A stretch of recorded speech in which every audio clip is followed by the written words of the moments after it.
합천 해인사에 있었던 대장경판은 13세기 몽골의 침략 때 불교 국가였던 고려가 부처의 힘으로 조국을 지키겠다는 염원으로 만든 걸작 중의 걸작이다. 현재는 우리에게 팔만대장경으로 잘 알려져 있다. 팔만대장경은 고려시대인 1236년 고종 23년부터 1251년 고종 38년까지 15년에 걸쳐 간행되었다. 한번 만들었던 대장경을 다시 만들었다고 해서 제조대장경이라고도 부른다. 판수가 8만여 개에 달하기 때문에 8만대장경이라 불리는데 인간의 8만 4천 번뇌에 해당하는 8만 4천 법문을 실었다고도 말한다. 그리스도교에서 7이라는 숫자에 상징적 의미가 있듯이 불교에서 8만 4천은 매우 많다는 뜻으로 쓰이는 상투적인 표현이다. 가령 인도의 아소카 대왕이 인도 곳곳에 불탑 8만 4천 기를 세웠다는 이야기나 부처가 설파한 온갖 법문들을 모두 가리켜 8만 4천 법문이라고도 표현한다. 따라서 8만 대장경이 8만 4천 법문을 실었다 함은 부처의 모든 가르침을 모았다는 자신감에 찬 표현이다. 8만 대장경을 제작한 동기는 11세기 거란군의 침입을 막고자 고려 현종 때부터 선종 때까지 약 80년에 거쳐 초조대장경을 만든 것에서 시작했다. 초조대장경은 대반야경 600권, 화엄경, 금강명경, 묘법연화경 등 6천여 권을 포함했다.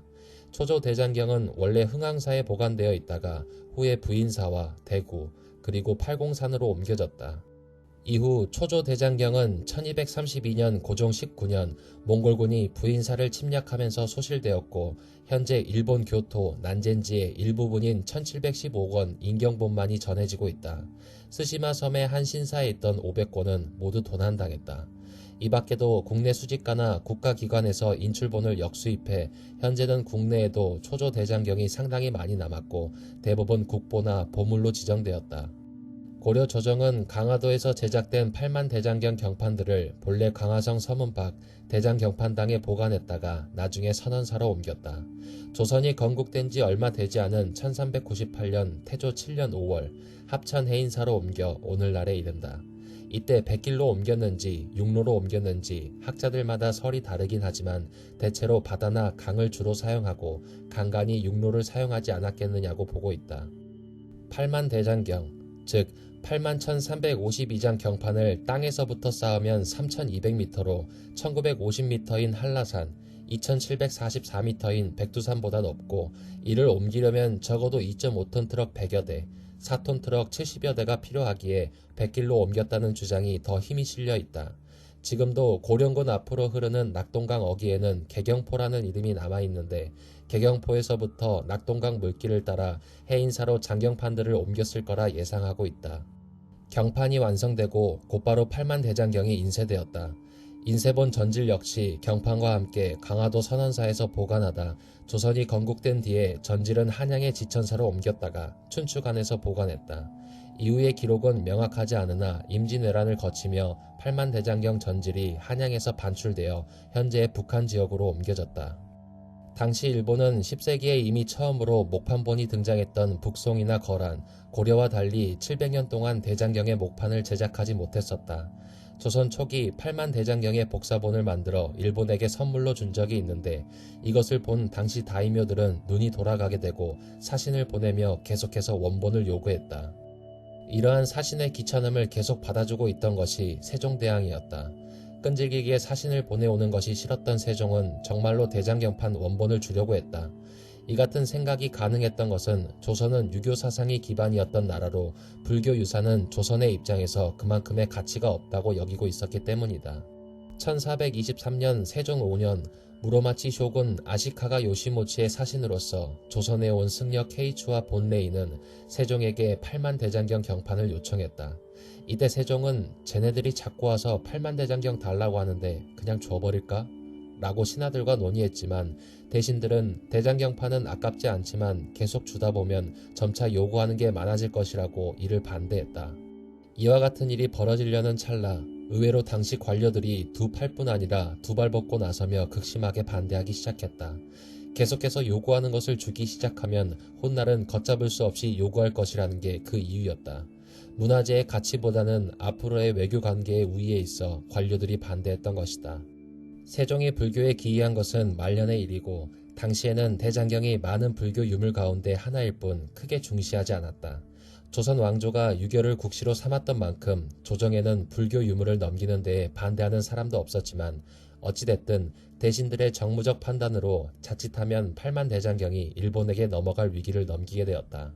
세종은 맹렬히 반대하는 신하들의 의견을 받아들여 팔만대장경 경판은 우리도 하나밖에 없기 때문에 내주기 어렵다는 핑계로 대신 금자로 쓴 80권 화엄경과 산스크리트어 문자로 된 밀교 경판과 장경 일부 그리고 주와 엄경판을 주겠다고 했다. 하지만 케이추나 본레이 모두 우린 처음 올 때의 고쇼께 만일 경판을 받들고 올 수 없을 때에는 우리들은 돌아오지 않겠다고 했는데 이제 얻지 못하고 돌아가면 반드시 말대로 실천하지 못한 죄를 받을 것이니 차라리 먹지 않고 죽을 수밖에 없다며 1424년 세종 6년 1월 4일부터 단식투쟁에 들어갔다. 여기서 고쇼는 대신이나 쇼군 등의 처소 또는 그들을 지칭하는 높임말이라 할 수 있다. 1월 6일 조선 조정에서는 예조 좌랑 김진, 직제약 박희중, 혹은 이해, 윤인보 등을 차례로 외관에 보내 식사를 권했지만 이들은 거부했다. 이 같은 모습에 박희중이나 이해, 윤인보가 경판을 얻고 얻지 못하는 것이 음식을 먹고 안 먹는 데에 달린 거냐.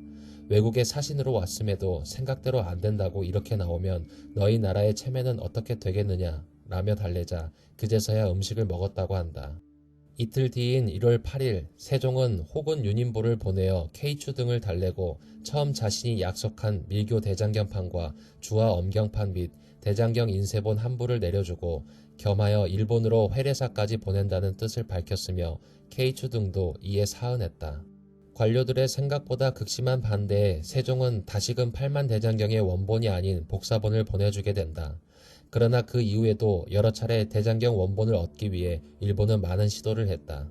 임진왜란 당시 조선을 침공하던 와중 군대를 이끌고 팔만대장경을 훔쳐가기 위해 해인사로 들이닥치게 된다. 그러나 이 소식을 들은 해인사 스님들은 절에 불을 질러 장경판과 함께 생을 마감하더라도 일본에게 넘겨주지 않겠다는 결사의 각오를 한다. 어느 한 스님은 내 피를 장경판에 뿌려서 장경판이 일본 어디에 가든 그곳에 저주를 내리겠다며 칼을 들고 자해까지 했다. 그렇게 스님들에 의해 목숨을 걸고 지킨 팔만대장경판은 무사히 해인사에 보존될 수 있었다. 그러나 여기서 한 가지 신기한 건 그 이후로 해인사에서 7번에 걸쳐 불이 나며 꽤 큰 피해를 입었으나 그때마다 다행히도 대장경은 무사했다. 1695년 숙종 21년 동쪽의 많은 요사와 만월당, 원흥루 화재, 1696년 숙종 22년 서쪽의 여러 요사와 무설전 화재, 1743년 영조 19년 대적광전 아래 수백 칸의 당우 화재, 1763년 영조 39년 화재, 1780년 정조 4년 무설전 화재, 1817년 순조 17년 수백 칸의 당우 화재, 1871년 고종 8년 법성요 화재.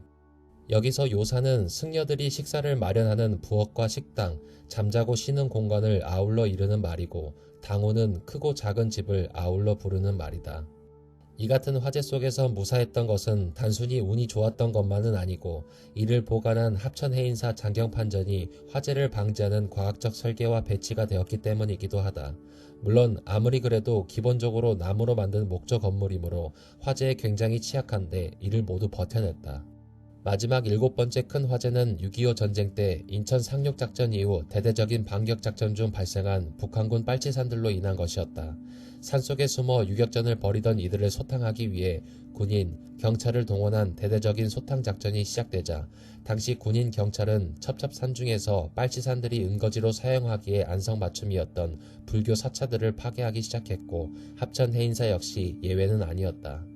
그러나 당시 대령이던 김영환 장군은 합천 해인사에 보관 중이던 팔만대장경의 가치를 알고 있었고 해인사를 폭격하는 대신 주변 상공을 선회하며 해인사 주변에 기총소사를 하는 선에서 무력 시위를 했다. 그 결과 부담감을 느낀 빨치산들은 얼마 지나지 않아 해인사에서 철수했고 덕분에 대장경은 무사히 보존될 수 있었다. 이리저리 미쳐 날뛰었던 빨치산들도 대장경에는 손대지 않고 그냥 떠났으니 이 또한 행운이라 할 만하다. 물론 당장 살아서 빠져나가기 급급한 간첩들 입장에서 대장경은 가져가기도 힘들고 군사 자원도 아니라서 손댈 이유가 별로 없긴 했다. 이 공로로 2010년 대한민국 정부는 김영환 장군에게 금관 문화훈장을 추서했으며 현재 해인사 경내에는 김영환 장군 8만 대장경 공적비가 세워져 있다. 현재 8만 대장경판은 1938년 평안북도 향산군 향암리 보현사에서 보관 중이며 보현사에서 8만 대장경 인쇄본 전지를 보관하고 일본 현지 전시를 추진하지만 보현사 주지가 완강히 반대한다는 취지의 기록이 있다. 당시 보현사 주지가 정말 완강히 버텼는지 인쇄본 전질의 전시는커녕 아예 보현사 바깥으로 나오지도 못했다. 이러한 사정으로 현재도 8만 대장경 인쇄본 전질은 북한의 보현사에 보관 중이다.